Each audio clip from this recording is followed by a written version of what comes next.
carrier is en route to the Middle East with other military assets from air, land, and sea expected to begin flowing into the region in the coming days and weeks. The White House still leaving the door open, though, for a potential strike. The president and his team have communicated to the Iranian regime that if the killing continues, there will be grave consequences. The president and his team are closely monitoring this situation, and all options remain on the table for the president. Only President Trump knows what he's going to do, and a very, very small team of advisors are read into his thinking on that. Senior fellow at the Independent Women's Forum and member of the Council on Foreign Relations, Dr. Qanta Ahmed joins us now. Dr. Ahmed, thank you so much for being here.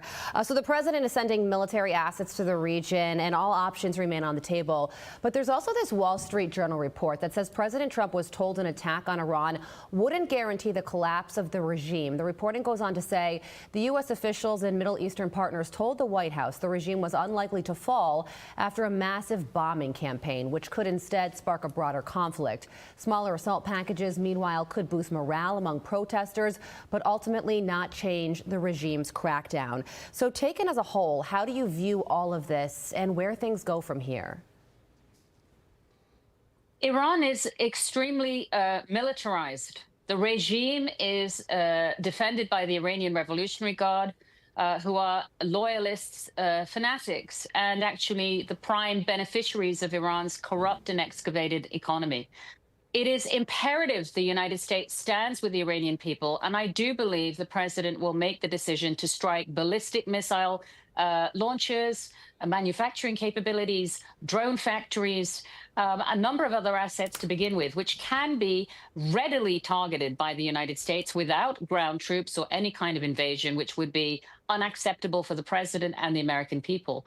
Regimes don't die overnight, but this is a dying regime. And if we fail to stand with the Iranian people who are being targeted by snipers, shot in the face and genitals, murdered in their cars, meanwhile, we have an unknown body count which exceeds 10,000, some say 12,000 already killed, then we will go down in history as not standing up for the dignity and nobility for almost 100 million Iranians who deserve better. Yeah, and that same Wall Street Journal report says that there is also a belief that President Trump could simply just be stalling for time in order to give military assets enough time to move into place. There was also this other report, Dr. Ahmed, yesterday about a phone call that President Trump had with Prime Minister Benjamin Netanyahu. And that reporting says that the Prime Minister encouraged President Trump not to strike right now. And one of the reasons is because he's concerned that a larger conflict could be sparked as a result of a strike, which seems like a unique position for the Prime Minister to take, considering he himself has led the charge on doing that very thing. So what do you think about a potential larger conflict to be manifested after a strike, and where the Prime Minister stands right now? So a couple of things. First of all, while assets and ships are on the way, the United States has an extraordinary military presence and support from the Kurdish part of Iraq, where we have our biggest assets in Erbil. So we are ready to strike with imminent proximity. Secondly, nobody understands the Iranian threat better than Israel, that's been the recipient of Iran's tremendous proxy wars through Hezbollah and Hamas. And so, as well as the disruption of Syria by Iran and Lebanon by Iran, all of which has surrounded Israel with this awful conflicts. However, we don't know what's coming the day after in Iran. But I do have confidence in the Iranian people. They are highly intelligent. They're part of a 5,000-year civilization. Every Iranian that I talk to detests the tyranny they lived under 51 years, I think today, the Shah was forced out of Iran. And so there are many unknowns, but I think the United States is extremely well positioned, and I have every confidence the president is going to take action and make the best decision. However, what's made of that strike is up to the Iranian people. And we also have to remember, Iran has amazing naval assets which control the outflow of oil in the Persian Gulf. And that is extremely worrisome to our Gulf partners and the global energy markets. But we can also manage that. So this is the beginning of the end. An American strike is going to facilitate that, but it is not going to end it overnight. Sure. Meantime, President Trump and Venezuelan opposition leader Maria Corina Machado meeting at the White House, where she gave him her Nobel Peace Prize.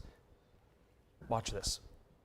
In spite of the Nobel Prize Committee saying that you couldn't transfer your Nobel Prize to anyone, especially President Trump, you did today. Why did you do that? Because he deserves it. And it was a very emotional moment. I decided to present the Nobel Peace Prize medal on behalf of the people of Venezuela.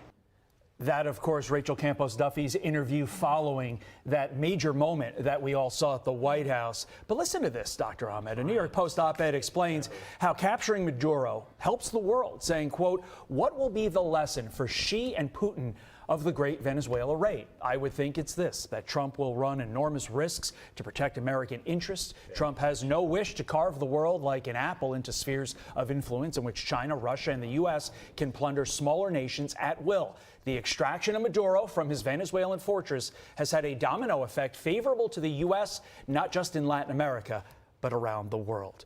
Dr. Ahmed, explain how toppling Maduro sets up American wins throughout our globe. I considered this a masterstroke of foreign policy, and really President Trump is to be congratulated.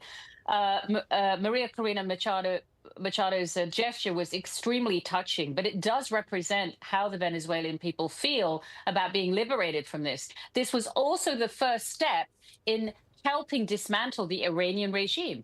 Venezuela and Iran had a 25-year agreement of processing crude and refining oil, as well as financing with energy Iran's terror economy.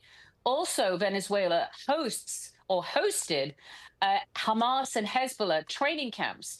Also, Venezuela destabilizes neighboring Colombia, financing the campaign with dirty money of Petro, the ferociously anti-Semitic leader of Colombia that has devastated that country that formerly was an important ally of the United States.